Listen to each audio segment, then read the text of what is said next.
have to tell me today? We don't know. It's gonna be a good day. Okay. It's cold out this morning.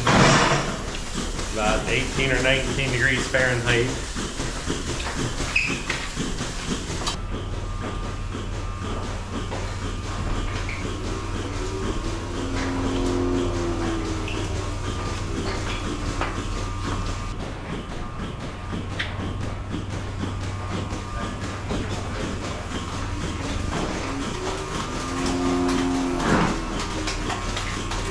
Morning is Tuesday, February 20th. My wife and I, Lois, are milking again.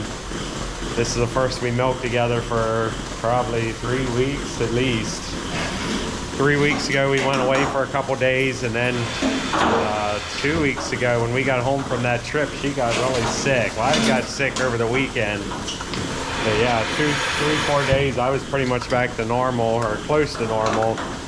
She got sick really bad. I don't know if she had pneumonia or respiratory infection or one or the other. She was terrible sick. Wanted some medication and had no energy. Couldn't hardly do anything for a couple days. But yeah, she's back to good health again and doing well. So couple nice, really nice days here. We had some rain and snow there. Let me see, last Friday night we had some rain overnight, and then we had some turn to snow, and didn't end up being a whole lot, but then it got warm over the weekend and everything melted. And so yeah, we're out cleaning up some of the more of those branches and stumps, limbs and stumps out in that wooded area.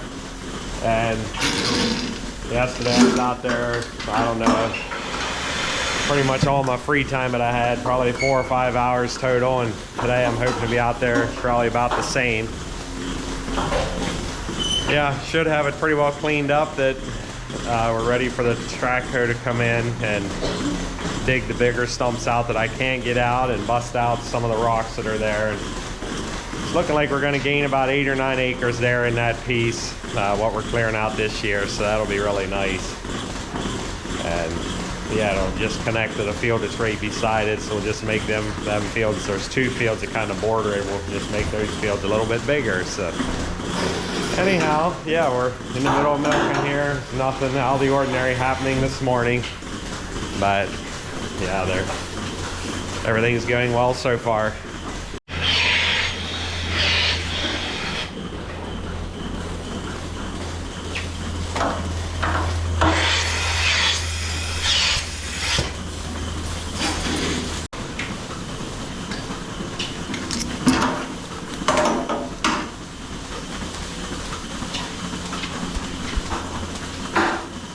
This cow's just about done. Her milker will come off here. The automatic takeoff will pull it off. And then we dip them with a pit dip, kind of a disinfectant that kills germs and bacteria. Right after they're done milking, their teat ends are open, they call it, and they close back up on their own after a while. But if you don't dip them with something, they can get some bacteria from the environment. It can cause mastitis. Not all of them would get mastitis for sure, but it can cause. Here's a cow that only milks out of 3/4, and we always just flip the one around like that, twist it around, and lay it over the side. Yeah, here's a line we just stuck on. The cows are really milking well here.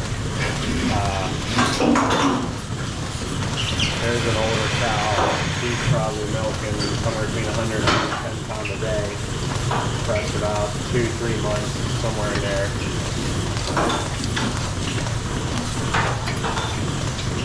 There's a first calf heifer. Another first calf heifer. Here's a Jersey milking in her second lactation. She's out a little ways. I think she was fresh, I don't know. I'd have to look for sure. It was running in my mind probably last September, so she's fresh a good 6 months in bred bag. Here's a fresh cow we just left out this morning, a cow that just had her calf yesterday. She's just fresh with her third calf.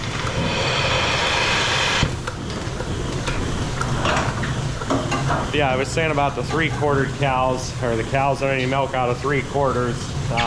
Yeah, it can be for various reasons.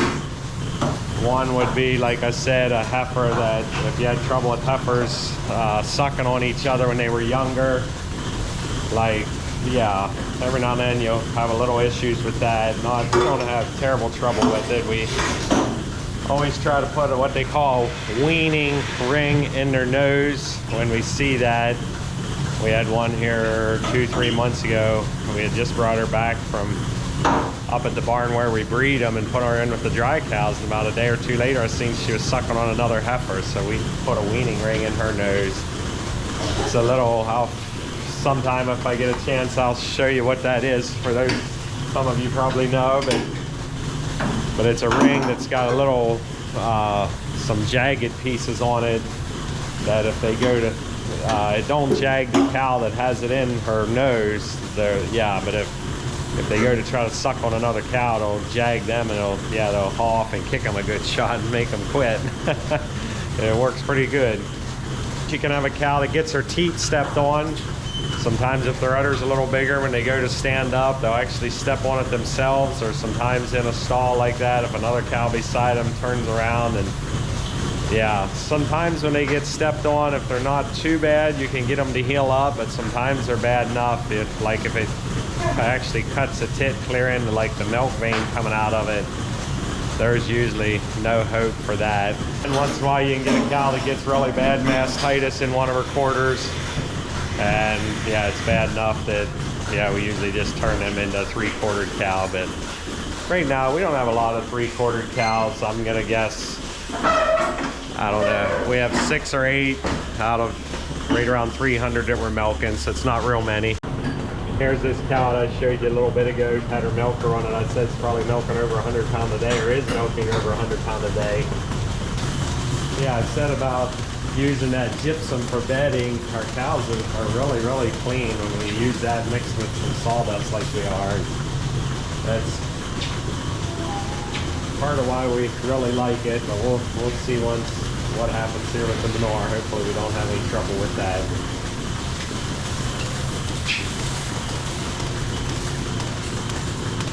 There's a heifer that's fresh about 3 or 4 days milking, letting her milk down, and so far doing well. We're digging a big old hole here this morning to bury some of the rocks and stumps in, and yeah, so far they haven't hit any rocks in this hole, so that's sure is a blessing. It's actually the 3rd hole we dug, and so far we haven't hit rocks in any of them. So yeah. Yeah, we dig these holes about as deep as you can with the track hoe. They're probably at least 25 feet, maybe almost 30 feet deep. Then we fill them up as full as we can, try to get, I don't know, 1.5 to 2 foot of dirt on the top. And then cover them, yeah, and then use the rest of the dirt that we dug out to take around and cover up other spots where it's needs a little extra dirt from like digging the stumps out. There's some holes. They did just hit one rock over there in the corner. I don't know if you can see it or not. You might have heard it there.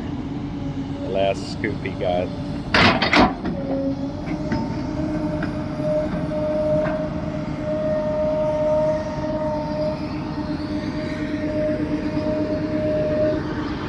In 10 years, you might have to come back and put just a little bit of dirt over the top. I mean, they settle a little bit. We try to mound them up just a little bit over these spots. Not much, but a little bit. And in 10 years, this past year, there was a couple we just don't take much. Just a dump cart or 1 or 2 dump cart fulls. And yeah, just to bring them back up level with the rest of the field. So.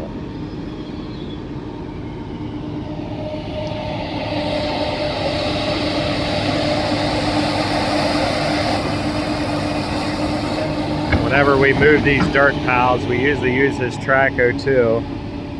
And this is a local guy here, don't live too far away, that him and some of his brothers do some excavating on the side. They have, some of them have dairy farms, some of them have chicken houses, and yeah. So, yep. Yeah, they only live about a mile or two away from us.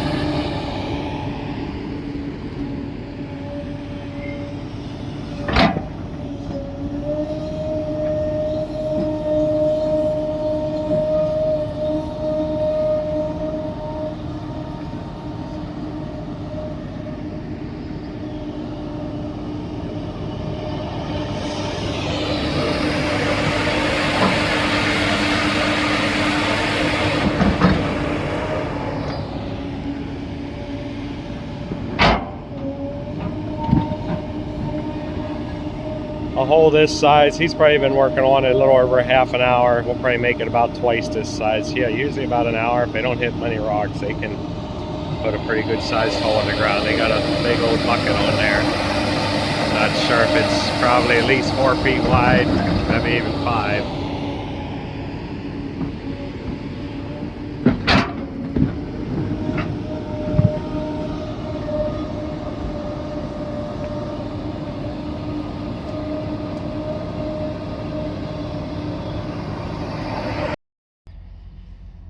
Yeah, well, here's the hole we have dug. I should get a tape measure and measure it. It has to be close to between 25 and 30 feet down in there. Just a big old massive hole. We're gonna start rolling stumps in it. There's the pile of dirt we got. Yeah, in our area here, the dirt we have here is called limestone, which is very, very good ground. It's fertile ground, but the rocks, there's a lot of times there is rocks through the fields, different places, and over the years we've broken a lot of them out and got rid of them. But yeah, it's amazing when you can find a spot, usually in a low spot in the field, you can dig a pretty good sized hole. But it's pretty amazing when you can dig a hole this size without, they hit just a little bit of rock over there on that one corner, but other than that they didn't hit a single rock in this hole. So it's just pretty amazing.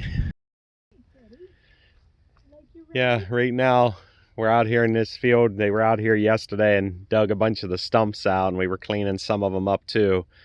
But the bigger stumps that they had to dig out with the track hoe, and we got about a ½ inch of rain overnight, so we can't do a whole lot right now. But yeah, if you look out across there, you're wondering how in the world we're gonna plant corn in here, but we're gonna get it. Probably, I don't know, about a good day of cleaning up stumps. They'll be pretty well all cleaned up, and then they'll need to break the rocks out that are over here, a few of them. But yeah, there was a lot of stuff here. There was a section back in here we were gonna let go, but I'm not sure. We might try to get some more of it, but we'll try to get some video.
Brought Teddy along, but he's not very appreciative of all the mud in it, pretty much.